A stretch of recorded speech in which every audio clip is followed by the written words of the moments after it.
I was quoting Robert Fico, who is the Prime Minister of Slovakia, who said the leaders of the European Union are not being honest about who's coming. 95% of those who come are economic migrants. And my worry is this. One photograph can be enormously powerful, and history shows us that.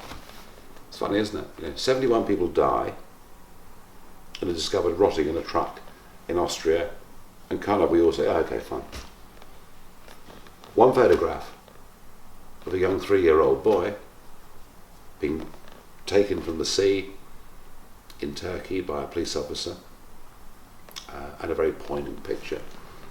And suddenly that photograph changes our whole approach to migration and what we should be doing. And the cry goes up, something must be done. I've got 4 kids. I'm not some sort of cold-hearted right-winger. I get it. I understand it. I share with everybody the horror, the abomination that is that picture. But we have to let our short-term emotional reaction be overcome by a more considered view, which is, how do we stop more pictures of 3-year-old kids being dragged dead out of the Mediterranean? Do we do it by a European policy that says that anyone that comes can be accepted? Do we do it by what Chancellor Merkel has done this week, by saying, please come, anyone come?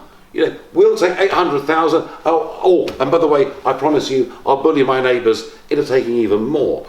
I think that misguided EU policy, which I tried to point out in April, and what Merkel has done this week, which has compounded it by a factor of 3 or 4, means that actually, and I'm sorry to say this, but it's true, we will see more photographs of young kids being dragged dead out of the Mediterranean, and more stories about lorries, being filled with people who've suffocated, or whatever it is.